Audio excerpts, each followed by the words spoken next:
De hecho, la clase de pares craneanos yo ya se las mandé en un video, en 2 videos. ¿Se acuerdan del aprendiz de Guirón? Eso yo les dije que tienen que hacer resumen porque eso entra. Lo que voy a hacer hoy día es la explicación un poco de eso, ¿ya?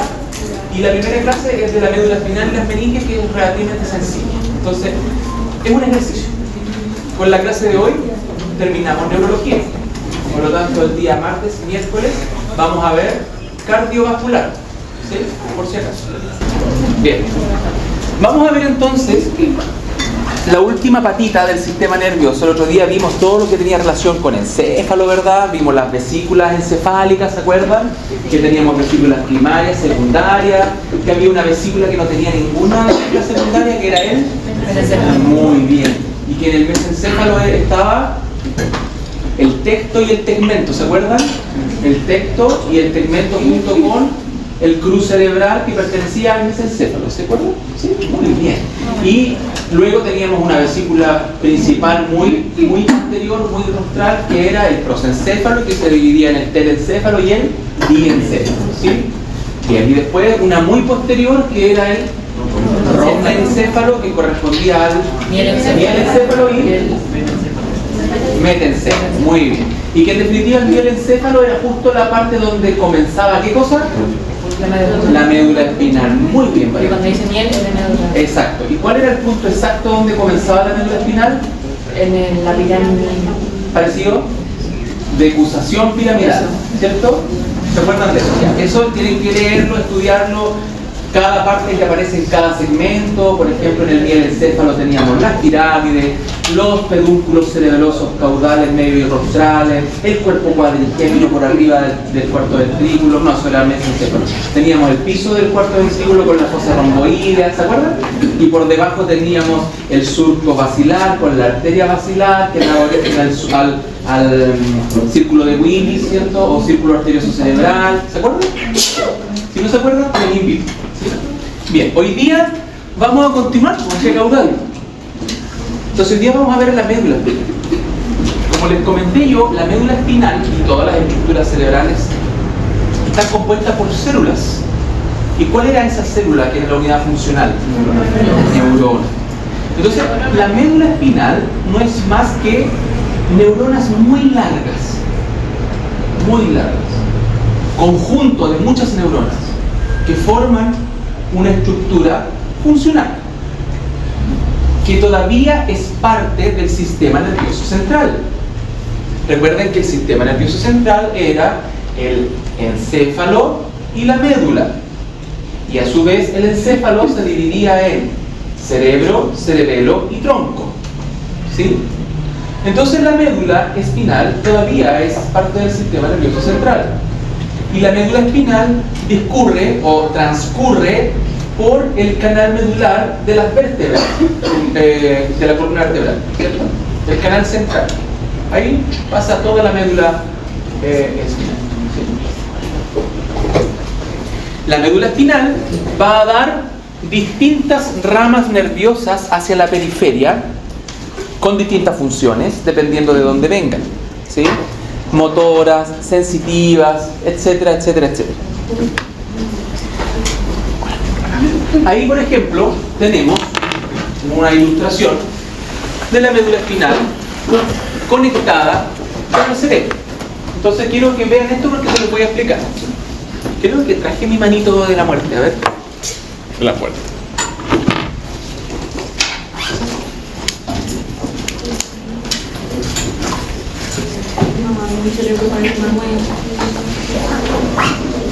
Ya, no se desconcentren. Entonces, la conexión entre el cerebro y la médula espinal es fundamental, por ejemplo, para el control motor. ¿Qué es el control motor? Es la capacidad que tiene el individuo para controlar cada uno de los movimientos de sus extremidades, por ejemplo, ¿ya? Está relacionado directamente con el músculo esquelético. Entonces, si yo tengo fibras, o como ustedes ya conocieron en la clase anterior, tengo eferencias motoras, esas eferencias motoras nacen del cerebro que coordina todos los movimientos y sale por la médula espinal y luego desde la médula espinal aparecen unos nervios que salen de ahí por los agujeros vertebrales laterales, ¿se acuerdan? ¿Sí? Y por esos agujeros vertebrales laterales emergen estos nervios, como por ejemplo esta que está acá, y este nervio se inserta en los músculos formando esta unión entre un nervio y un músculo que nosotros yo se los expliqué una vez en un laboratorio y se llamaba... No. ¿Cómo se llama la unión entre una neurona y un músculo? Placa motora. ¿Ya? Esta es la placa motora. Entonces, si ustedes se dan cuenta, este nervio no es más que una neurona gigante. Es un axón, en definitiva. Eso es ese nervio. ¿Ya? Ahora, obviamente, esto es algo súper simplificado, porque aquí hay otras, muchas más neuronas que son vías aferentes, que son vías eferentes, que son sensitivas, que son motoras, que son somáticas, etc. ¿Ya? Entonces los nervios cerebroespinales se clasifican en craneales y espinales. Los craneales nacen del cráneo y son los famosos pares craneanos que ustedes conocen. Y los espinales nacen de la médula.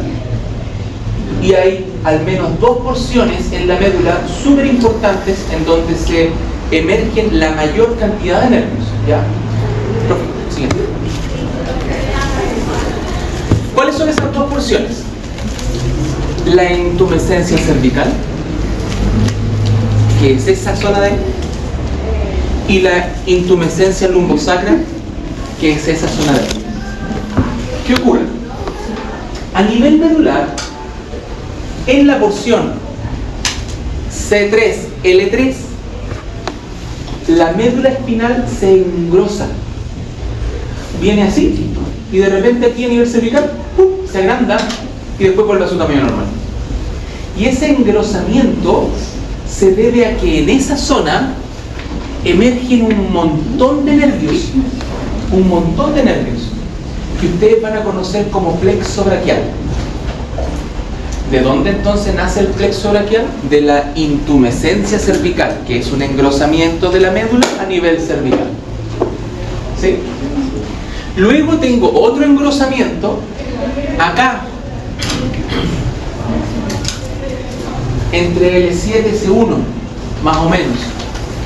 A eso le vamos a llamar intumescencia lumbar o lumbosacra. ¿Ya? También aparece en alguna literatura como lumbosacra. Y desde ahí aparece un grupo nuevamente de nervios que emergen de esa zona, que son nervios espinales, y que van a inervar de manera motora a todos los músculos del miembro pélvico. ¿Sí? Entonces tengo ahí el plexo lumbosacro. Entonces tengo de la intumescencia cervical el plexo braquial y de la intumescencia lumbar el plexo lumbosacro. ¿Sí? Luego esta médula, fíjense que va por ahí al medio, la médula, más o menos por aquí, como que ya no es un cordón grueso, sino más bien se empieza a abrir, a dispersar y a generar un montón de pequeñas ramitas nerviosas, y a eso nosotros le vamos a llamar cono medular. Cono medular. Y en alguna literatura usted la va a encontrar como cauda equina. Cauda equina, como cola equina, ¿cierto? Cauda equina. Porque las fibras hacen como un abanico y quedan dispersas como la cola de un caballo. ¿Ya? Cauda equina. Ahora bien, si yo hago un corte transversal de la médula, tengo la médula aquí, este bastón en la médula, y lo corto así, y lo veo desde el frente, ¿cierto? Voy a ver esto. ¿Ya? Y claramente, en este corte histológico, voy a ver dos secciones en la médula. Voy a ver una sustancia de color blanquecina que se llama sustancia blanca, y una sustancia un poquito más oscura que va en el centro que se llama sustancia gris. Entonces, la médula, en un corte transversal, va a tener dos porciones: sustancia blanca y sustancia gris. ¿Ya? Cada una de estas porciones, la gris y la blanca, va a tener distintos tipos de neuronas. Distintos tipos de neuronas. Por ejemplo, mire aquí. ¿Se acuerda el ejemplo que yo les daba en el laboratorio de que tocabas el termo con agua caliente y retirabas la mano? Sí. Y les decía, eso es un reflejo instantáneo, es un arco reflejo. Bien. Viene un nervio por acá, llega aquí y se devuelve ahí mismo. Por lo tanto, las neuronas que están en esta zona de la sustancia blanca son neuronas muy sencillas. Se une una neurona con otra neurona y da una respuesta. ¿Sí? En cambio, ¿se acuerdan? Yo les decía, pero ¿cómo sabe la persona que tiene que integrar ese dolor y que tiene y está sintiendo dolor?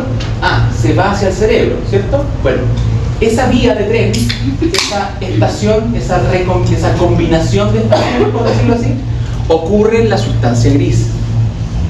Porque ahí hay más acumulación de neuronas, por eso se pone más densa y cambia de color la médula. Porque ahí hace más combinaciones. Y esas combinaciones viajan directamente al cerebro. ¿Se entiende? Sí. Ya. Voy a cerrar la puerta.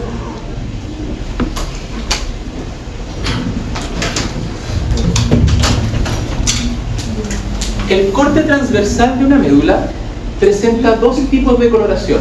Una coloración blanquecina que se llama sustancia blanca y una coloración central que se llama sustancia gris. ¿Sí? Cambian de color únicamente porque tienen distintas cantidades de neuronas cada sector. El sector de la sustancia gris acumula muchos somas neuronales, por lo tanto es de color gris. La sustancia blanca tiene poquitos somas neuronales y menos densidad de neuronas, por lo tanto es más blanquecina. Eso es todo. ¿Se entendió? ¿Sí? Listo. Siguiente.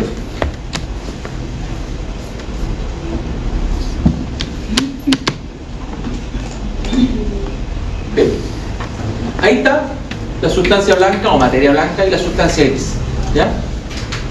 Ahora, si ustedes se dan cuenta, la sustancia gris tiene una forma bien particular, como un Batman. ¿Cierto? Bien. Cada una de esas formas tiene un nombre. Marcela. Entonces tengo un asta dorsal. A mí me gusta decirle asta y no cuerno, ¿ya? Pero vale el término, es una cuestión de semántica, ¿no? Asta dorsal, asta ventral, ¿sí? Luego comisura. Y todo eso corresponde a la sustancia gris, ¿sí? La sustancia blanca, por su parte, tiene un surco dorsal mediano, un surco dorsal intermedio y un surco dorsal lateral. Y se nota, mire, 1, 2, 3, como son como una guarita, ¿cierto? ¿Sí? Y por debajo tengo la fisura ventral mediana y aquí tengo el surco ventral lateral. Profe, pero ¿para qué es importante saberse todas estas cuestiones? Yo, ¿para qué? ¿Para qué? ¿Alguien tiene algún familiar o alguno de ustedes alguna vez ha tenido o ha sabido de alguien que haya tenido una hernia en la columna? Sí. ¿Sí? Bien. ¿Se acuerdan cuando hablábamos que dos vértebras tenían entre medio un sándwich, ¿cierto? Que era un disco intervertebral y que ese disco cuando salía de ese lugar comprimía la médula y que le pasaba mucho a los perritos Dachshund, por ejemplo. ¿Sí? Bien, resulta que si ese disco que viene por de aquí abajo comprime aquí nomás, el daño es mucho menor que si comprime más arriba. Dicho de otra manera, si el disco comprime solo así un poquitito, es distinto que si el disco comprime mucho para arriba. ¿Y por qué es distinto? ¿Por qué cambia el pronóstico? ¿Por qué si el disco comprime aquí arriba, yo le podría sugerir al tutor que eutanasie al perro? Mientras que si el disco comprime aquí, yo le podría decir, no, se puede salvar. ¿Que toca la materia gris? ¿Pero por qué? Porque tiene más neuronas. Porque tiene más neuronas. Y aunque ustedes no lo crean, esto no es materia de anatomía, pero para que lo sepan, aquí en el asta dorsal y el asta ventral están las acumulaciones de axones que corresponden a tractos, así se llaman, tractos, muy importantes. Por ejemplo, el tracto sensitivo, que está ahí. Es decir, toda la sensación de dolor de la patita del perrito va ahí. Entonces, si yo tengo aquí una hernia y me comprime hasta ahí nomás, hasta esa puntita, Bueno, dejó de sentir, no tiene dolor. Yo le aprieto la pata al perro y el perro no siente dolor.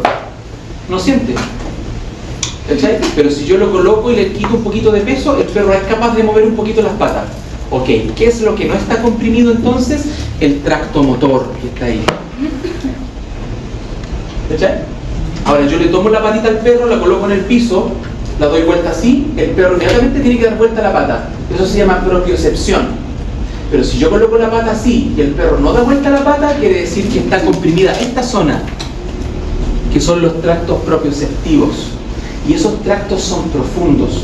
Y cuando tú tienes la lesión muy profunda, es muy probable que toda esta zona que está comprimida no vuelva a la normalidad porque se isquemiza, se necrosa, pierde irrigación. Por eso es importante saber la anatomía de la médula, porque después tiene implicancias clínicas. Pero eso sería dependiendo como de la zona de la columna en la que sería la... No, a todo nivel. A todo nivel. Depende del tipo de hernia que tengas. Sí. Porque hay dos tipos de hernia, pero no quiero entrar en medicina, ¿no? Marcelo. ¿No? A veces que estaba con la mente. ¿Ya? Hay dos tipos de hernia. Hay una Hansen tipo 1, Hansen tipo 2, ¿cierto? Se protruye el anillo, en otro se protruye el núcleo pulposo, va a depender de eso, ¿ya? Y depende de la edad de la mascota igual. Normalmente los pacientes jóvenes tienen más probabilidad de sobrevivir o de recuperación que un paciente viejo. Y obviamente van a haber distintos tipos de lesiones a nivel de la columna. Por ejemplo, si es en la zona de la intumescencia lumbosacra o lumbar, un poquito antes, digamos, ahí voy a tener pérdida, por ejemplo, del control esfínter, del control de la defecación, de la orina. ¿Me explico? Entonces depende de eso. Repito entonces, tengo una sustancia gris y una sustancia blanca. La sustancia gris tiene una asta dorsal, una comisura y un cuerno ventral, o sea, una asta ventral. Y la sustancia blanca tiene un surco mediano, intermedio lateral, y por debajo tiene un surco ventral y un surco mediano. Y ese pequeño orificio que está ahí se llama canal ependimal. Canal ependimal. ¿Ya? Siguiente. Así se ve. Así sería como en la realidad. ¿Ya? Así se vería realmente si nosotros sacáramos las vértebras y tuviéramos solamente también. ¿Ve bien usted, Valentina? ¿No le gustaría colocarse ahí adelante? ¿Segura? No, ya. Así se vería si nosotros sacáramos todas las vértebras. Por ejemplo, supongamos que esto es plexo lumbosacro. ¿En qué intumescencia se producía? Lea su apunte. Muy bien, pero ¿cómo se llamaba la intumescencia? Plexo lumbosacro, muy bien, excelente. ¿Y la intumescencia, o sea, y el plexo braquial? ¿Ya hay en qué intumescencia? Muy bien, ¿ve que sirve tomar apunte? Entonces vamos a hablar del plexo braquial, ¿les parece? Gracias, silencio, silencio, gracias. Vamos a hablar del plexo braquial. Esto es un plexo braquial, se los presento. ¿Ya? Entonces, miren, sustancia blanca. Lo del medio, gris, porque tiene forma de mariposa, ¿cierto? O de un pato, ¿verdad? Ya. ¿Cómo se llama esta asta? ¿Esta? Muy bien. ¿Cómo se llama el canal del medio? Ependimal. Muy bien, ¿ve? Los que tomaron apunte, excelente. Eso necesito. Yo lo dije antes, canal ependimal, ¿cierto? Ya. Mire, ponga atención. Mire la manito de la muerte. Del asta dorsal, yo voy a traer raíces dorsales. Simple. Asta dorsal, raíces dorsales. ¿Sí? Esa raíz dorsal se va a comunicar en un ganglio. Explicación aparte. Por esa razón, yo odio con mi alma cuando dice una persona, o llega un estudiante y me dice, pero ¿sabe que tengo los ganglios inflamados? ¿Los qué? Los ganglios. ¿Los qué? No se llaman ganglios, se llaman linfonódulos. ¿Ya? Linfonódulos. Los ganglios son un conjunto de somas neuronales. De neuronas, del cuerpo neuronal, ¿se acuerdan? Un conjunto de somas neuronales produce un ganglio. Esto es un ganglio. Aquí hay un conjunto de somas neuronales, ¿sí?, que se van a comunicar, perdón, se van a comunicar aquí, dando origen a un nervio espinal. Y ese nervio espinal después va a tener una rama ventral. ¿Ya? O sea, aquí, a este nivel, ¿ve que cambió como de color? ¿Sí? A ese nivel ya está saliendo de la vértebra. Ahí está saliendo de la vértebra. ¿Se entiende? ¿Sí? Ya.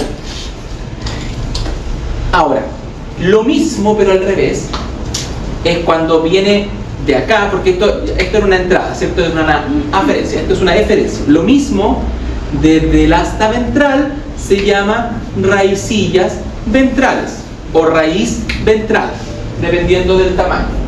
Entonces, del asta dorsal tengo una raíz dorsal, del asta ventral tengo una raíz ventral. Si se subdivide más y se hace más chiquitita, en vez de raíz, raicilla, raicilla. ¿Se entendió? Ya. Y esas pueden ser aferentes o eferentes, dependiendo de lo que sea. Tomé el termo con agua caliente, esa información sensitiva que va hacia adentro del sistema nervioso central, ¿es aferente o eferente? Aferente. Entonces, ¿cuál sería aferente? ¿El azul o el rojo? El azul. Perfecto. ¿Cuál sería eferente? ¿Se entiende? Sí. Perfecto. Ambas vías se unen aquí formando un nervio. O sea que dentro del nervio tengo vías aferentes y eferentes, saliendo de la sustancia gris. ¿Se entendió? ¿Sí? Perfecto. ¿Ya? Y obviamente nos falta ahí el otro que se desubica, el ramorsa, ¿ya? Pero que va... Por ejemplo, esto que está aquí sería los nervios que comunican al músculo cutáneo. ¿Se acuerdan del músculo cutáneo? Sí. Y que yo les dije que el animal movía la piel así cuando tenía mosquitos. Sí. Este es el nervio que inerva el músculo cutáneo. ¿Ya? ¿Se entendió esto, muchachos? Sí. ¿Por qué es importante esto saberlo? Profe, esto lo vamos a ocupar en algún momento, pero por supuesto, toda la vida. Yo una vez me cabeceé 2 semanas tratando de descubrir qué le pasaba al perro, que no tenía hernia, no tenía lesión medular, le tomé hasta líquido cerebroespinal para saber si tenía meningitis y el perro no caminaba. Hasta que me comuniqué con un amigo neurólogo de Santiago y me dijo, lo que tiene tu perro es una patología súper poco frecuente que se llama polirradiculoneuritis idiopática. ¿Un qué? Un error. ¿Un qué? Polirradiculoneuritis idiopática.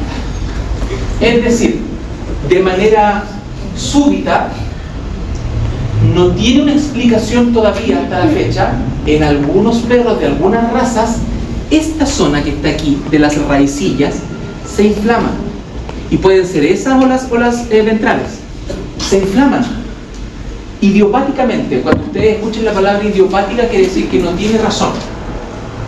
Entonces, al inflamarse, si tengo la mala suerte de que esas raicillas tienen función motora, obviamente el perro no va a caminar. Están inflamadas, están afuncionales. ¿Ya? ¿Sí? ¿Se entendió esa explicación?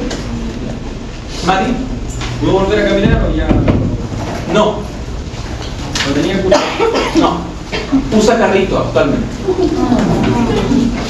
Otra vez, usa carrito actualmente. Siguiente cosa. ¿Ve? Ahí está explicando. Dale, otra más. Ya, ahí. ¿Se acuerda de esto? Sí. Ya. Esto le va a perseguir por toda la vida y la eternidad. ¿Quieres preguntar algo? Le va a perseguir por toda la vida y la eternidad. Porque cuando nosotros hablábamos el otro día de las aferencias y las eferencias, que podían ser especiales cuando se refiere a qué? A los sentidos. Que eran somáticas generales cuando se refería a qué? Músculos que le digo, ¿cierto? Y cuando eran viscerales generales se refería a qué? Vísceras. Y cuando eran especiales viscerales, a sentido como el olfato y la audición. ¿Se acuerdan? Bien, muy bien, chiquitos.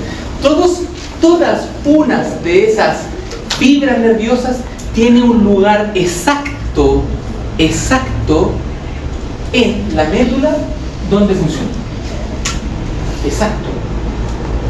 La neurología es precisa, ¿ya? Súper precisa. ¿Sí? Siguiente cosa. Eso que está ahí no lo vamos a ver hoy. Siguiente cosa. Esto sí, ¿ya? Entonces, Este sistema nervioso del que nosotros estamos hablando, yo les adelanté un poquito algo de esto en el laboratorio. Nosotros dijimos que así como hicimos como una analogía, obviamente guardando las proporciones, de las articulaciones sinoviales. Y dijimos, la articulación sinovial tenía una cápsula sinovial con un líquido sinovial que la protegía, la lubricaba, ¿se acuerdan? ¿Sí? Y dijimos, el sistema nervioso tiene exactamente lo mismo, que se llama líquido cerebroespinal, que ustedes probablemente lo conocieron como líquido cefalorraquídeo en algún momento, ¿sí? Ahora cambió de nombre. Y este líquido cerebroespinal recorre todo el sistema nervioso protegiéndolo, ¿ya? Excepto en el cráneo, en donde está dentro, en los que eran 4. No, dentro del cerebro. Ventrículo, muy bien, profesor. ¿Cuántos laterales teníamos? 2. Y después, tercer y el cuarto debajo de qué estaba? Me encanta. Los felicito. Un aplauso a ustedes. No, a ver qué fome. Otra vez. Un aplauso a ustedes. Gracias. Recuerden que el cuarto ventrículo está debajo del cerebelo, entre el tronco y el cerebelo. Ese tronco, que pertenece a qué vesícula? Rombencéfalo. Por lo tanto, ¿el cuarto ventrículo pertenece al prosencéfalo? No. Pregunta sobre. ¿Ya? ¿Y el tercer ventrículo? Mesencéfalo. Muy bien. ¿Ve? ¿Ve que sabe? Entonces el líquido cerebroespinal se forma ahí, sale del cráneo, y cuando sale del cráneo, ¡pum!, envuelve a la médula, por eso esta clase es de médula, por todo alrededor de la médula. ¿Sí? Pero en el cráneo no puede estar entre el cráneo y el cerebro. ¿Por qué? ¿Me siguen lo que estoy preguntando, cierto? ¿No? En el cráneo tengo el cerebro, ¿cierto? Y el líquido cerebroespinal está dentro del cerebro, en los ventrículos. No está por fuera del cerebro. En cambio, en la médula sí está por fuera de la médula. ¿Alguien podría explicarme por qué no está por fuera del cerebro, en el cráneo, el líquido cerebroespinal? Está protegido por los huesos temporales. No es precisa la información. ¿A quién se le ocurre? Yo esto lo expliqué. Lo expliqué como la tercera clase que tuvimos que hacer. Cuando vimos cráneo, de hecho lo expliqué. ¿Qué pasaba con el cráneo, con las suturas, con las articulaciones? ¿Ah? Eran poco móviles, por lo tanto, ¿qué no podía ocurrir dentro del cráneo? No se puede expandir. No se puede expandir. ¿Qué es lo que no puede ocurrir entonces? ¿Aumentar qué? El tamaño del cerebro, la presión intracraniana no puede ocurrir. Es lo mismo que ocurre dentro del casco del equino. ¿Sí? Yo no puedo aumentar la presión intracraneana, ese perro se muere. Por eso las personas se mueren de los accidentes vasculares cerebrales, porque ocurre hemorragia. Y la hemorragia dentro del cráneo aumenta la presión, le estás metiendo un líquido que no debería estar ahí. ¿Me explico, cierto? No puedo tener yo líquido del cerebroespinal ahí. Tiene que estar dentro del cerebro. ¿Se entiende? Perfecto.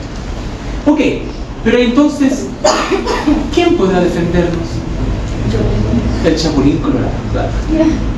¿Quién nos va a defender de los traumas, de las infecciones? ¿Quién nos va a entregar proteínas, lubricación en el cerebro? ¿Quién nos va a producir este líquido cerebroespinal? ¿Quién va a cubrir esta médula? Las meninges. Ellas sí pueden estar entre el cráneo, el hueso y el cerebro. Están ahí. Y tenemos dos tipos grandes de meninges: las paquimeninges y las leptomeninges. Por suerte, las paquimeninges solamente es una. La más importante, la más grande, la más protectiva, tiene función protectora definitivamente, probablemente la única función que tiene, la dura madre. Así se llama, dura madre. Para que usted sepa, las meninges carecen absolutamente de receptores, el cerebro carece absolutamente de receptores del dolor.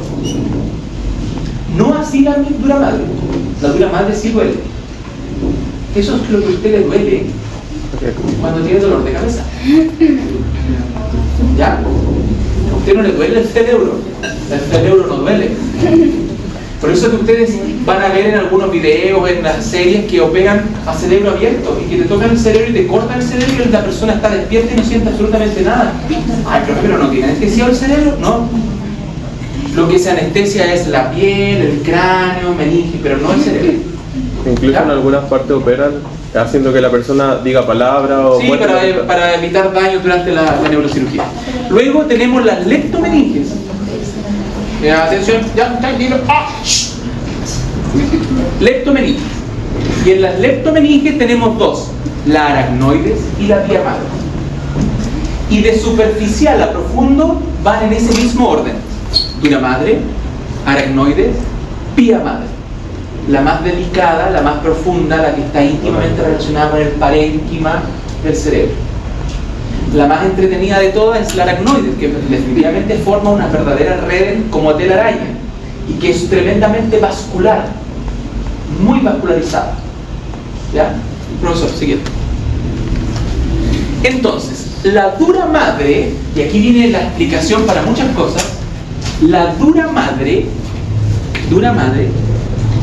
es tan dura que forma unas estructuras internas en el cráneo que van a albergar al encéfalo, dícese de cerebro y cerebelo. Y entre esas estructuras tenemos el tentorio cerebelar, ¿se acuerdan? Que nosotros metíamos el dedo por el agujero magno hacia arriba y sentíamos esta telita, que era como una telita ósea. Lo que en definitiva estaban sintiendo ustedes era la dura madre. Y esa misma telita, pero acá, en la bóveda craneana donde se aloja el cerebro, porque aquí se aloja el cerebelo, tenemos el falx cerebral, que se coloca justo al medio del cerebro y divide al cerebro en dos hemisferios, ahí al medio. Y lo mantiene tranquilito ahí fijo, no se mueve. Y luego, por debajo, esa misma dura madre se da la vuelta y forma el diafragma celar de la silla turca. ¿Se acuerdan? Sí. El diafragma celar entonces cubre completamente la silla turca en vida. Esta muestra es muy bonita porque esto es muy difícil de mantener post-mortem. Es una muestra cadavérica muy difícil de observar. ¿Ya? Siguiente, profesor. ¿Cómo se muestran entonces? ¿Cómo se llamaba este tipo de hueso? Diploe, muy bien. Entonces yo tengo, mira, piel, cuero cabelludo si usted quiere, subcutáneo, músculo, hueso. Después del hueso, nuestra super meninge llamada dura madre, que mira, que se da vuelta y forma el falx cerebral. Entonces aquí tengo hemisferio izquierdo, hemisferio derecho, por ejemplo, ¿cierto? ¿Se entiende el corte? Ya. Luego de la dura madre, tengo los senos de la dura madre. Esos senos de la dura madre son aquellos que van a ayudar a amortiguar un poquito de aire, de líquido, ¿cierto? Un poquito de lubricante. No es líquido propiamente tal cerebroespinal. Luego de la dura madre, que incluso llega ahí, viene la aracnoides. Y fíjense, la aracnoide que tiene forma de tela o de red, ¿cierto? ¿Se entiende, cierto? Es toda esa línea roja. Y lo que está por debajo de la línea roja, esa red que se forma, se llama espacio subaracnoideo. ¿Ya? Esa dura madre forma las granulaciones aracnoídeas. Y esas granulaciones aracnoídeas son las que dan origen al líquido cerebroespinal. ¿Ya? Y que se drenan por aquí. ¿Ya? Y por último, la que está en contacto estrecho con el cerebro es la pía madre, que es esa de color verde que está ahí, que normalmente no es observable, está muy íntimamente ligada al cerebro. Tendríamos que como destruir el cerebro para poder tomarla. Es muy microscópica, pero existe. ¿Ya? Existe. La pía madre es la primera que tiene receptores dolorosos cuando el cerebro se inflama, por ejemplo, una meningitis. La meningitis es súper dolorosa, inhabilitante, y se debe a básicamente los receptores del dolor que tiene la pía madre. ¿Ya? ¿Se entendió la imagen, cierto? Sí. Perfecto. Siguiente profesor. Lo mismo, pero en un corte de médula espinal. De médula. ¿Hueso de qué?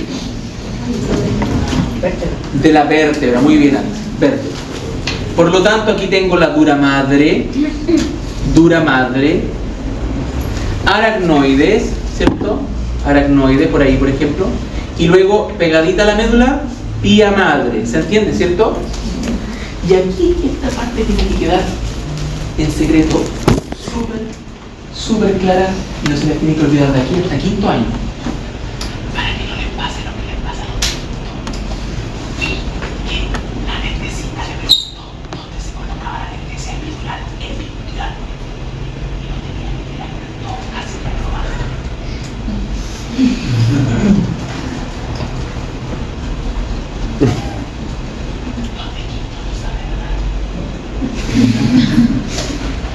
¿Ya?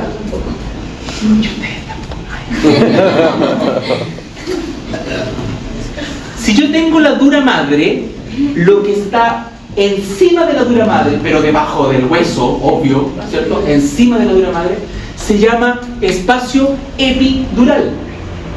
Entonces, cuando yo vengo con mi agujita, entre dos vértebras, paso un ligamento que hay aquí que ustedes conocen como ligamento amarillo, lo atravieso, llego ahí, a ese espacio, deposito anestésico, lidocaína, por ejemplo, se me anestesia toda la médula de aquí para atrás. Y eso se llama anestesia epidural. Oh, digan todos. ¿Ves? ¿Sí? ¿Ya han escuchado hablar de la anestesia raquídea? ¿Sí? Que también se le pone a la señora embarazada. Sí. Voy a hacer una raquídea, mira. Ven.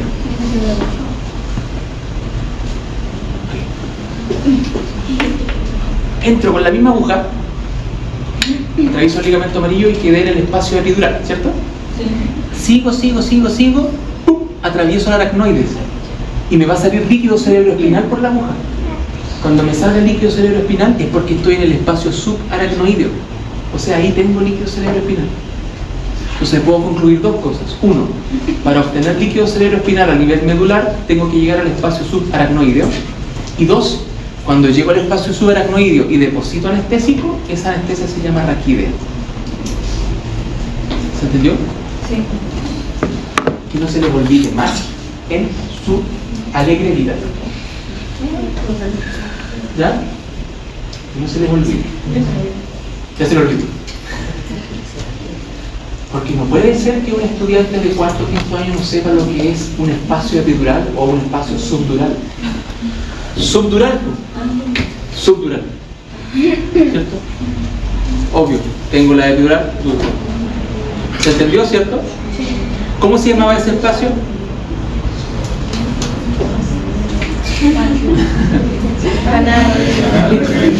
Ependimal. Ya, aquí que dice canal conducto central, pero se llama ependimal. Ya, muy bien.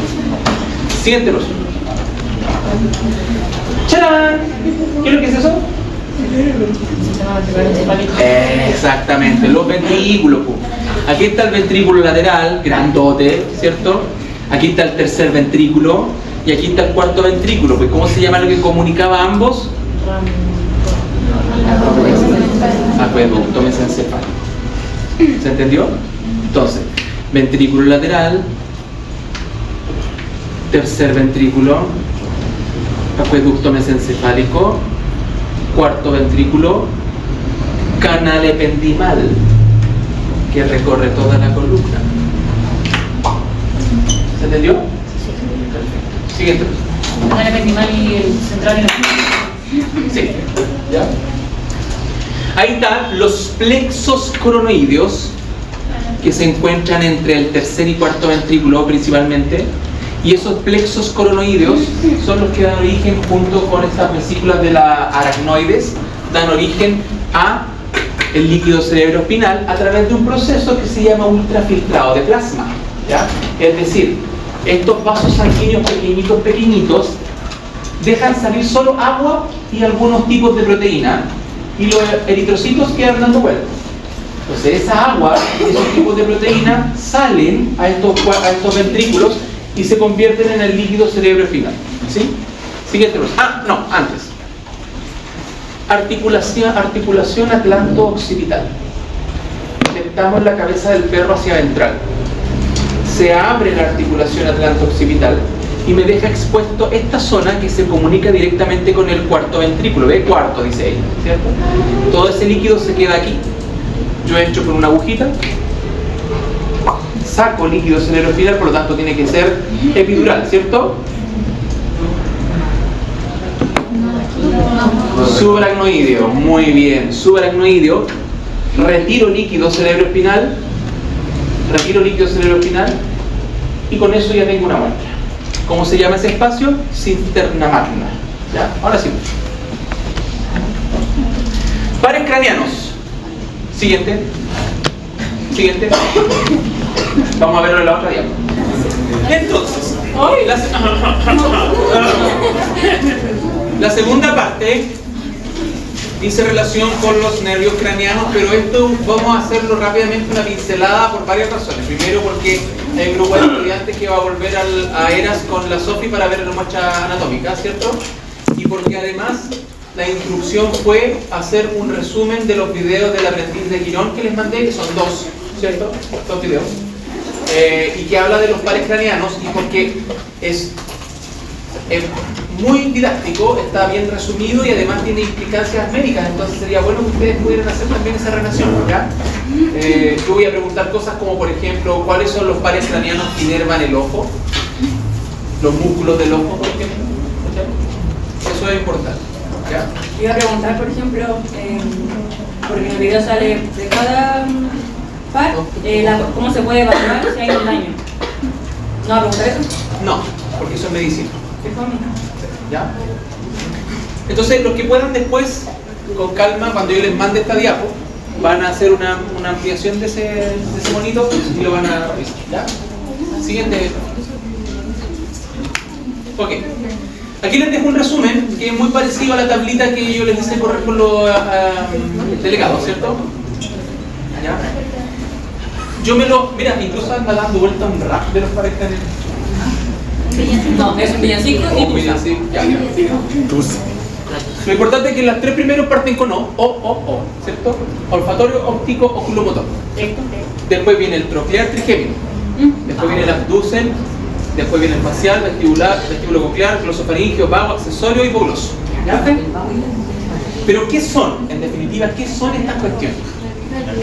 Cuando nosotros hablábamos delante que los pares lumbares o medulares, entonces, como explicábamos delante, de la médula espinal teníamos dos intumescencias, una intumescencia cervical y una intumescencia lumbar, ¿cierto?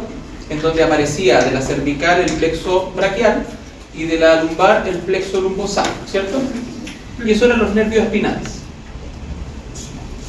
Y los nervios craneanos, como dice la palabra, nacen de los cráneos. Los pares craneanos tienen un origen real y un origen aparente. El origen aparente es el foramen del cráneo por donde emergen. ¿Ya? Por ejemplo, en el foramen para el nervio hipogloso emerge el nervio hipogloso, ¿cierto?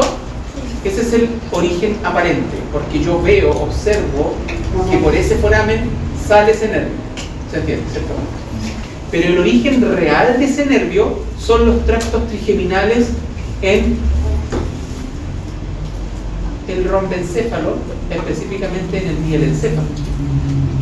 ¿Se entiende? Ese es el origen real. ¿Ya? Eso usted lo va a encontrar en literatura, probablemente cuando lo lea. Se ha dado cuenta que yo siempre hablo de que usted lo va a encontrar en literatura. Que hay literatura que dice esto, hay literatura que dice esto. Es porque yo espero que usted lea. El otro día en el práctico, una sola persona había leído el paper. Hoy, ¿quién más leyó el paper? Muy bien. Entonces, estos nervios craneanos tienen una particularidad. En primer lugar, como les acabo de mencionar, tienen un origen real y un origen aparente. En segundo lugar, son par. Siempre son par, son dos, derecho e izquierdo. ¿Ya? Y en tercer lugar, cada uno de estos nervios tiene distintas funciones. Como nosotros lo vimos en el laboratorio, pueden ser eferentes o aferentes, pueden ser somáticos o visceral, y pueden ser general o especial. ¿Se entiende? ¿Verdad? Por ejemplo, una aferencia somática general en la piel, sensibilidad de la piel, ¿cierto? ¿Se entiende? ¿Sí? Una eferencia general o somática general pueden ser los nervios que llevan hacia los músculos esqueléticos, ¿verdad? Una aferencia visceral o una aferencia especial tiene que ver con los sentidos, ¿cierto? Y una eferencia visceral también tiene que ver con músculo liso, una glándula del intestino. ¿Se entiende, cierto? Así tiene que usted clasificarlos, ¿ya? Y en ese sentido, los nervios están ordenados de esa manera, desde rostral a caudal. Siguiente nota. Ahí está el concepto de eferente y aferente, que usted tiene que manejar a la perfección, ¿cierto? Normalmente los eferentes son motores y los aferentes son sensitivos, que no es lo mismo que sensorial. Cuando hablamos de sensitivo nos referimos específicamente a los sentidos.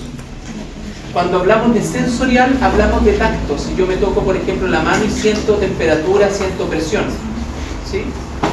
Siguiente. Y obviamente tenemos la categoría de especial y general, o somática y visceral. ¿Ya? Entonces, la información está clasificada como especial si se origina en nuestros sentidos, mientras que la general se describe como la información que recibe o envía a cualquier otra parte del cuerpo. Esto se los dejo así, con harta letra, cosa que usted tenga de dónde sacar resumen y hacer todas esas cositas que a usted le gusta, que nosotros le echemos todo el tiempo. ¿Ya? Ahí está. Siguiente punto. Entonces, todo esto podemos combinarlo y hablar lo que nosotros recién hablamos. Puede ser el nervio puede ser, por ejemplo, transmite información solo al músculo liso, o al músculo cardíaco, o a glándula, entonces es llamado una eferencia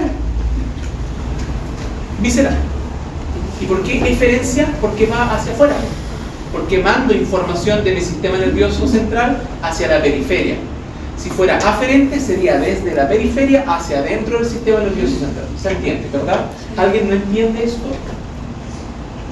Ok. Siguiente. Ahí están las mezclas. Esas son las distintas combinaciones que nosotros podemos hacer. ¿Ya? Siguiente. ¿De dónde entonces aparecen cada uno de ellos? ¿Dónde son los orígenes reales de cada una de esas porciones? Por ejemplo, el primero, que es el olfatorio, obviamente va a estar o va a tener su origen real en el bulbo olfatorio. Pero ese nervio olfatorio, ¿es eferente o aferente? Obvio, ni que tirara rayitos de aroma por la nariz, ¿cierto? La información va desde el ambiente hacia adentro, ¿ya? Es aferente. Y es general, visceral o especial. Simple. El óptico está obviamente comandado por este gran nervio que todos conocen como el nervio óptico, que no es más que un par craneano y que además se cruza ahí, que se llama, ¿cómo se llama ese cruce? Quiasma óptico, y que se deposita ¿dónde en el cráneo? Surco quiasmático, y que emerge ¿por qué foramen? Ahora todo tiene sentido, ¿viste? Porque era importante saberse los foramen del cráneo. ¿Ya? Entonces, ese nervio óptico es aferente o eferente. Aferente. Es especial o somático o visceral. Obvio. Si yo te digo ahora el óculo motor, ¿es aferente o eferente? Porque va ¿a dónde? A los músculos del ojo. Las personas que hacen la maqueta de ojo con esto. ¿Ya? ¿Y es visceral, es general o es especial? es somático general, porque estamos hablando de músculo esquelético, no musculatura lisa. Los músculos laterales, dorsales, oblicuos del ojo, ¿ya? Y lo mismo pasa con varios de estos. Y aquí hay 3 nervios que inervan el ojo, los músculos del ojo. Y eso lo tienen que sacar del video, ¿ya? El más complicado de todos es este que está aquí, el nervio vago, que lo vamos a alcanzar a hacer una pincelada, ¿ya? El nervio vago es denominado nervio mixto o nervio complejo, porque tiene aferencias, somáticas, viscerales, especiales, tiene de todo. ¿Ya? El nervio vago, que es el 10º par craneano, está íntimamente relacionado con el sistema nervioso autónomo, específicamente el sistema nervioso parasimpático. El nervio vago es aquel que lleva fibras parasimpáticas a distintos lugares de las vísceras del animal, o paredes del sistema digestivo, por ejemplo. ¿Ya? Tanto es así que medicamentos influyen directamente en este sistema nervioso. Por ejemplo, cuando usted va al oftalmólogo y tiene que hacer un fondo de ojo, le colocan unas gotitas para dilatar la pupila, ¿cierto? Tropicamida o ese tipo de medicamentos. Está afectando y bloqueando los neurotransmisores del nervio vago, que producen midriasis, dilatación pupilar. ¿Ya? Siguiente. Partamos entonces rápidamente con el primer par craneano, el olfatorio, junto con el nervio gomeronasal. Es una aferencia visceral especial, ¿cierto? Ya. Aquí va todos los nervios olfatorios, entra aquí los olores del animal, pasa por acá, atraviesa la lámina cribosa del etmoides y llega al bulbo olfatorio en el encéfalo, ¿sí? En cambio, por aquí, por la papila incisiva, entran las feromonas, que se conectan directamente al órgano vomeronasal y que tienen aferencias con los nervios vomeronasales que también atraviesan la lámina cribosa del etmoide, pero no van a los bulbos olfatorios, van a otras locaciones del cerebro, porque se procesan como información hormonal. Feromonas. ¿Ya? Siguiente gráfico. Es así entonces como normalmente la información dada por la olfacción del animal llega aquí al bulbo olfatorio, atraviesa los tractos olfatorios y se va acá a esta zona para que el cerebro diga: oh, sí, este es olor a carne, tienes que comer. ¿Sí? En cambio, las hormonas pasan por aquí, siguen de largo y llegan al lobo piriforme que está en esta zona, en donde esas feromonas actúan directamente con el tálamo, hipotálamo, epitálamo, producen hormonas que actúan sobre la hipófisis, y la hipófisis, ¿qué hace? Por ejemplo, en la hembra canina, ¡pum!, activa el ciclo estral, entra en celo, porque recibió información que todas las hembras que estaban ahí estaban en celo. O el macho, que recibe hormonas que vienen de la hembra, las feromonas, y dicen: esta hembra está en ciclo estral, por lo tanto es momento de reproducirme, aparearme. Perpetuación de la especie. Así funciona. ¿Ya? Siguiente, profe. Nervio óptico. El nervio óptico es una aferencia sensorial especial. ¿Por qué sensorial? Porque obviamente recibe señales, ¿cierto? Y es especial porque es un sentido. Entonces, ¿qué pasa? Que aquí entra información por el nervio óptico, la visión atraviesa el foramen óptico, se produce el quiasma y se va a la corteza parietal, en donde se genera la imagen. ¿Ya? Nervio óptico. Siguiente. Ahí está el quiasma. La otra vez yo les comentaba, ¿cierto?, que aproximadamente el 75% de las fibras que generan ese quiasma se cruzan contralateral, y el resto del porcentaje es ipsilateral, es decir, pasa para el mismo lado. Entonces hay fibras que siguen aquí y siguen para el mismo lado. Si viene del lado derecho, pasa para el lado derecho. En cambio, el 75% de las fibras acá se cruzan hacia el lado izquierdo. ¿Ya? Eso es un quiasma óptico.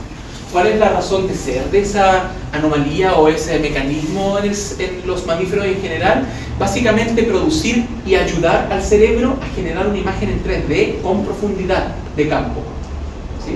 De esa manera entonces tiene una información más global del entorno.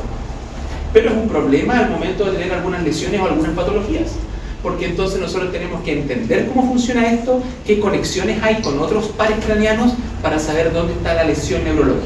Eso a ustedes les corresponde ver después en semiología, diagnóstico o medicina interna. ¿Ya? Por ahora nos enfocamos en la anatomía. Siguiente, profe. Así funciona y les dejo muchas cositas para que sea interesante y no viene al caso. Siguiente, profe. Obviamente el ojo tiene muchos músculos por alrededor que producen distintos movimientos. Por ejemplo, el retractor dorsal, retractor elevador del párpado superior, los oblicuos dorsales, oblicuo ventral, recto lateral, etc.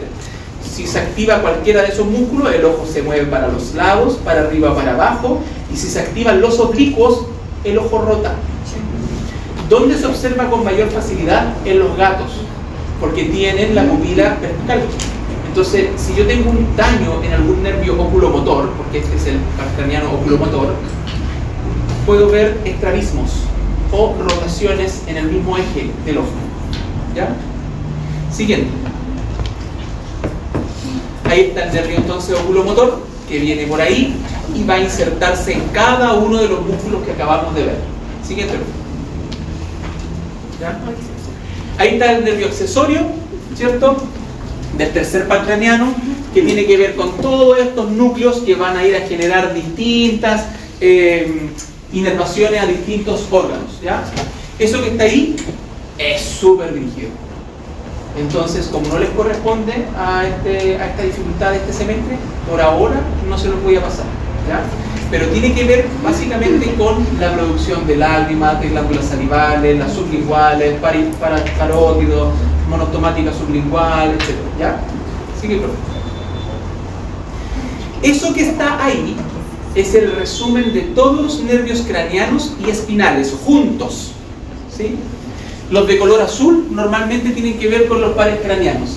Adivinen quién es ese azul que viene para acá, atraviesa el tórax, se va al corazón, al estómago, al intestino y tiene que ver con todo el mundo.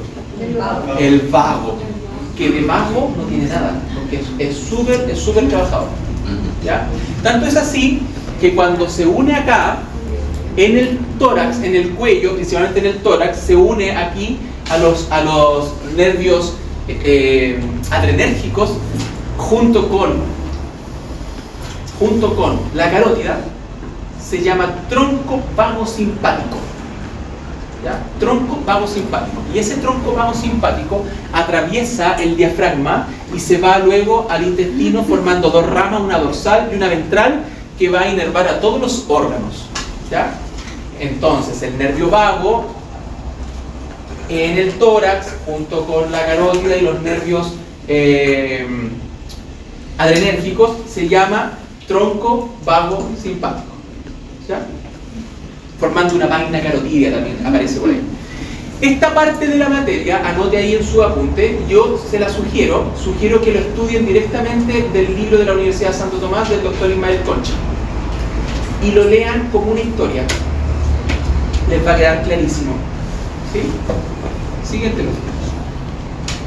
Ahí está el nervio oculomotor, ya lo hablamos. Siguiente, profe. Profe, ¿y ese libro se puede encontrar aquí o en internet igual? Está en la biblioteca y por ahí lo tienen digitalizado. Pero ¿Cierto? el Atlas. No, No el es nervio de la universidad. El nervio. Claro. El libro de la Universidad de Santo Tomás. Anatomía del perro. ¿Lo tienen? Sí. El Atlas. No, no es Atlas. El libro. Sí, de hecho lo envié. Sí, ¿ya? Ahí está el nervio troclear y el nervio abducens. Mariana. Es que en relación al ojo con los cuerpos vinculados laterales, ¿eso lo tenemos que decir nosotros cuando estemos haciendo el trabajo? Si usted me lo explica, yo quedo feliz. Pero por ahora no es parte de la materia. ¿Ya? Ahí están los otros dos nervios relacionados con el ojo, que es el troclear y el abducens. ¿Ya? Hay un nervio, anote, entre paréntesis, hay un par craneano que le llaman el nervio patético. Usted va a tener que averiguar cuál es. Es el troclear. ¿Pero sirve si le digo patético o tiene que ser troclear sí o sí? No, tiene que averiguarlo, ¿no? ¿Y por qué se llama así? No, pero ¿Por qué si se lo llama? coloco como No, se- troclear. Troclear. Sí. ¿Está malo si le digo patético? Lo que pasa es que se llama troclear porque pasa por una estructura bien cortita, se engancha y da la vuelta hacia atrás, y esa estructura se llama troclear. ¿Ya? Entonces cuando tensa como hacia atrás, ¿cachai? Como cuando pasaba el tendón patelar por la patela, ese nervio hace lo mismo, y por eso se llama troclear, porque pasa por una troclea. ¿Ya? Siguiente. Agujero óptico, Fisura orbitaria, ¿se acuerdan? Oh, adivinen qué nervios pasan por ahí en el óptico. ¿Ya? Siguiente, profe. Ya, siguiente. Eso que está ahí son las distintas afecciones del ojo relacionado con los distintos nervios que están relacionadas con el ojo. Y es súper importante. ¿Ya? Es súper importante. Entonces, usted cuando haga el resumen del video, esto me tiene que quedar a mí súper claro cuando usted me lo explique. Tanto es así que yo en el solemne puedo preguntar: desarrolle los pares craneanos relacionados con el ojo. 10 líneas. Cero posibilidad de copiar. Necesito su razonamiento lógico. Necesito que me demuestre que estudió, que hizo lo que le pedí. ¿Me explico? Y yo me daré la lata de corregir su arameo antiguo. ¿Ya? Siguiente. Nervio trigémino. Llegamos aquí a un plano bien fantasmagórico. El nervio trigémino es un nervio bien complejo, bien complicado. Inerva todo eso. Y está dividido en 3 porciones, de hecho. ¿Han escuchado hablar de la neuritis trigeminal en las personas? Vicente, ¿conoces a alguien que tenga esa patología? No, pero sí vi un video de que es catalogado como el peor dolor del mundo. Es uno de los peores dolores del mundo, la neuritis del trigémino. Es una compresión de ese nervio que puede estar dado por un defecto anatómico o por una infección, una compresión ósea, y es un dolor invalidante. Tanto es así que en la mayoría de los casos solo se resuelve con cirugía, trepanando el hueso. ¿Sabes lo que es trepanar? Rompiendo el hueso, por donde sale el nervio. ¿Ya? Siguiente. Por ahí emerge canal trigeminal. ¿Se acuerdan del cráneo? ¿Se acuerdan dónde estaban los tractos trigeminales? ¿Dónde? En el rompencéfalo y el encéfalo. ¿Sí? Y por ahí emerge, ese es el origen real del nervio trigémino, y el origen aparente son estos: fisura orbitaria, foramen redondo, foramen oval. Esos son los orígenes aparentes por fuera del cráneo. ¿Ya? Sigue, profe. Esos 3 entonces van a dar 3 ramas. No es que se llame B1, ese B es el 5, ¿cierto? Trigémino. Tiene una rama, 2 ramas, 3 ramas. ¿Para dónde van esas ramas? Siguiente. Ahí. Tenemos entonces B1, una rama oftálmica. Tenemos... Siguiente, profe. Maxilar. Siguiente. Sí. Siguiente. Ahí está la rama maxilar, que inerva todo eso que está ahí, que no se lo voy a preguntar. De nada. Siguiente, profe. Siguiente. Y la rama mandibular. ¿Ya? A modo de ejemplo, si yo tengo un perrito, tengo que hacerle una limpieza dental, yo tengo que limpiarle los dientes del maxilar y tengo que limpiar los dientes de la zona mandibular, ¿cierto? Muchos perritos que tienen sucios sus dientes o que tienen sarro dental sienten dolor, aunque no lo demuestren, porque tiene bacterias metidas entre la encía y el diente que en muchas ocasiones rompieron el ligamento periodontal, ojo con las personas que tienen la maqueta de diente, y que penetran hacia el alveolo dental y produce dolor. Por lo tanto, yo debo anestesiar toda la arcada superior e inferior. Para anestesiar la arcada inferior tengo la alternativa de colocar anestesia en el foramen infraorbitario. El que no se acuerda, problema del que no estudió. Ese foramen infraorbitario me va a anestesiar desde el canino hacia adelante, nariz, labio, todo. Pero me quedan los premolares y molares sin anestesiar. ¿Cuál es mi alternativa entonces? Ir más atrás, en la fosa ténico-palatina, donde tengo el foramen maxilar. Entonces bloqueo ahí el nervio, y ahí me bloquea todo acá. Pero además tengo que bloquear los de la mandíbula. Podría yo bloquear el mentoniano, ahí emerge el nervio mentoniano.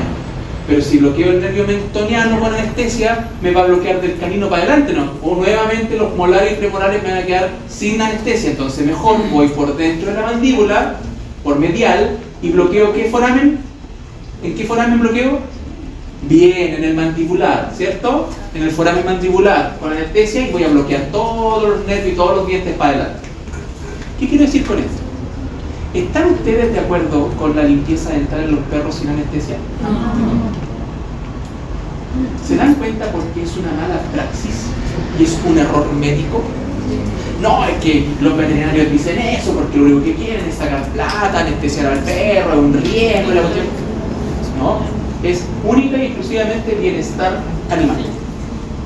El animal debe estar anestesiado de manera locorregional, se debe hacer con la relajación muscular correspondiente, con un tubo endotraqueal para proteger la vía aérea. Voy a preguntar, ¿todo esto no es solemne? Si usted no está poniendo atención, yo no es mi problema.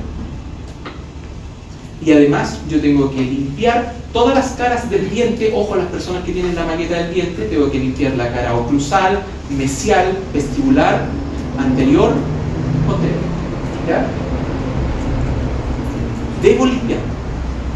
Debo limpiar el espacio interdental y debo conocer también toda la nomenclatura triadal, es decir, dónde está cada uno de los dientes, y debo conocer quién inerva todos esos dientes, porque debo saber qué nervios estoy bloqueando y por qué. Y para saber qué nervios, usted tiene que ir a anatomía, y para saber por dónde tengo que bloquear esos nervios, usted tenía que haber pasado el primer solemne más o menos invicto, sabiéndose los forámenes del cráneo. ¿Se entiende, no? ¿Con qué moral usted después le va a ir a decir a esa persona, no, hay que hacer la limpieza con anestesia? Cuando no sabe ni hacer un bloqueo, no sabe ni qué nervio está bloqueando. Anatomía. Primer año, pregúntenle a los técnicos. Siguiente. Facial. Nervio facial, súper importante porque inerva todos los músculos de la masticación. Músculos de la masticación. ¿Sí? Perrito, 5 años, llega con todas las fosas temporales planas, sin ningún músculo temporal, con la fosa macetérica plana, con el músculo masseter flaco, sin ningún volumen. No puede ni siquiera abrir la boca porque no tiene volumen del digástrico. Doctor, ¿qué le pasa a mi perrito? No sé, pregúntale a un veterinario. Ay, yo soy veterinario.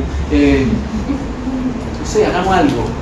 Biopsia, saco un pedacito de músculo, lo mando a patología. El patólogo me manda un informe de vuelta. Polimiositis. ¿Qué es la polimiositis? Una enfermedad autoinmune en donde el sistema inmune ataca a este nervio. Y como ataca a este nervio, estos músculos no están estimulados por ese nervio, por lo tanto pierden volumen muscular. ¿Cómo se llama eso? Sarcopenia. Sarcopenia. ¿Ya? Patología relacionada con el nervio facial. Siguiente Rofe. Ahí están los tractos del nervio facial. Siguiente Rofe. Siguiente Rofe. Ahí está, nervio facial. Todas esas son las porciones del nervio facial. Siguiente Rofe. Oreja, también inervada por el nervio facial. Siguiente Rofe. Ahí está la muestra cadavérica hermosa del nervio facial. Recuerden que el nervio facial discurre aquí, por encima del masseter, y un poquitito por abajo, a veces no se alcanza a ver, pero por ahí discurre el conducto parotídeo, que viene de la glándula parótida, que está por acá abajo, ¿cierto? La glándula parótida, que tiene una forma de una B corta, de una V. Conducto parotídeo, sale de la glándula parótida, pasa por encima del masseter, por dentro de la boca y sale a nivel del cuarto premolar superior. Supongo que todos anotaron eso. Y el nervio facial discurre en conjunto con el conducto parotídeo. Y el nervio facial se mete para acá y va a inervar a todos los músculos de la masticación. Siguiente. Ahí, miren qué nervio más hermoso tenemos, el famoso nervio vestíbulo-coclear, relacionado con el conducto, ¿cierto?, auditivo, principalmente con la porción petrosa del cráneo, del temporal, que da origen al conducto auditivo interno, ¿verdad? Y este nervio es el relacionado con el equilibrio del oído medio. ¿Se acuerdan cuando hablábamos de la endolinfa y de las bulas timpánicas que tienen un líquido que se mantenía en equilibrio y esos otolitos le mandaban información al sistema nervioso y le decían, oh mira, nosotros nos mantuvimos así en la normalidad, pero esta endolinfa está demasiado densa, entonces si yo muevo la cabeza para el lado no queda horizontal, sino que se mueve con el cráneo. y eso produce mareo. Y ese mareo, esa información, la lleva a ese nervio. ¿Ya? Siguiente, profe. ¿Profe? No. Siguiente. Se saltó el abducen. Sí, No lo va. sí, en el video está. No, chico, pero no lo explicó acá. No, ¿También? no. Quiero que lo saquen del video. Dale. Glosofaringio, como dice la palabra gloso, ¿qué significa? Muy bien, muy bien. Mielo, ¿qué significa? Médula. Ya. Céfalo, cabeza. Brachio, ya. Entonces, el nervio glosofaringio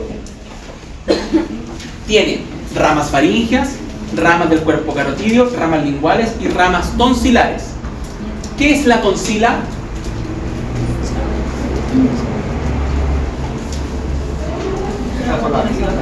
La tonsila es un órgano hematopoyético ubicado en la laringe y faringe, en el límite que ustedes normalmente conocen como amígdala, que no es la amígdala, porque la amígdala está en el encéfalo, en el cerebro, y que se inflama en las infecciones virales o bacterianas. ¿Ya?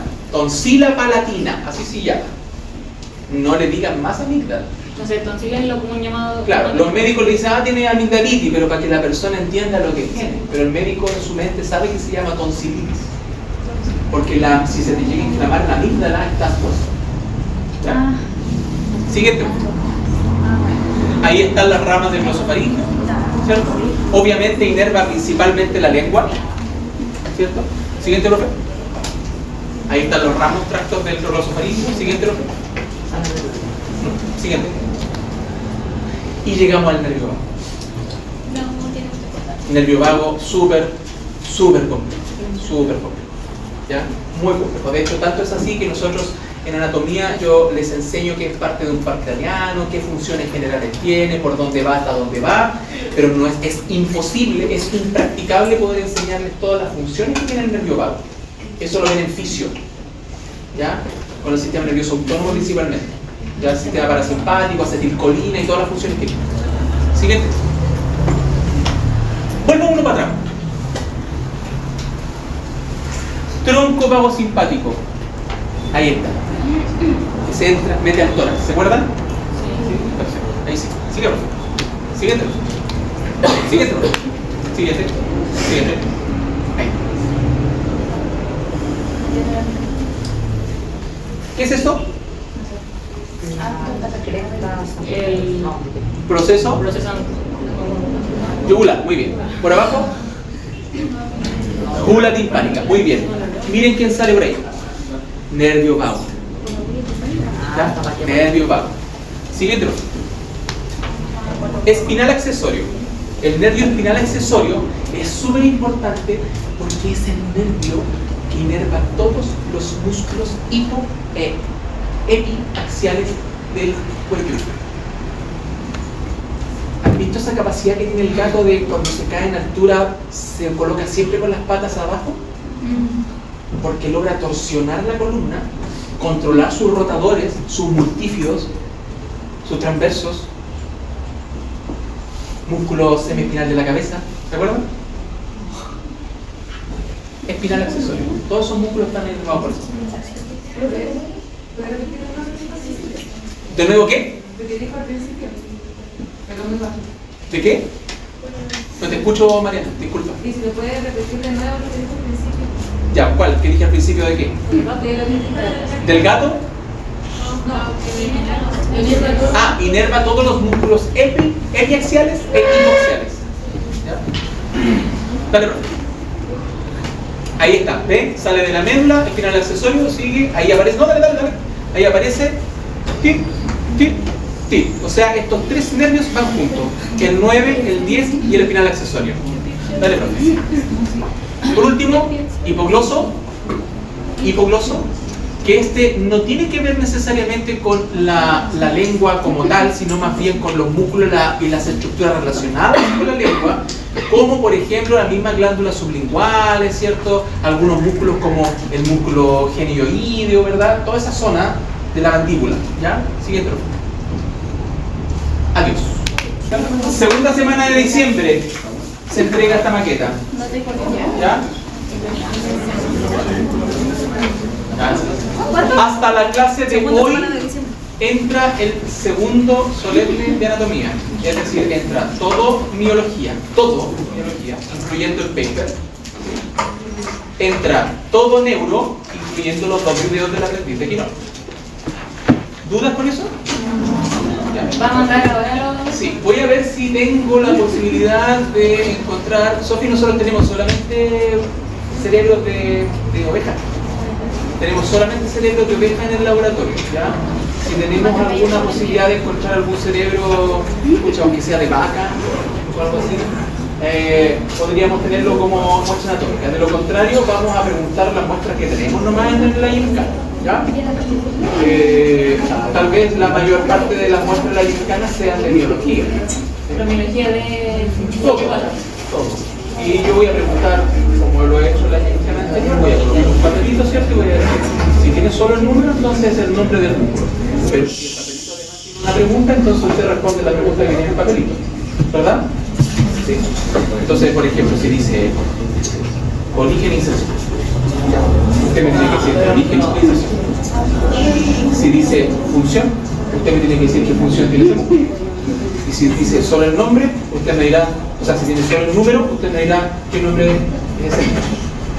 ¿Se entendió? ¿Cuánto tiempo quedamos? 25, 26 segundos.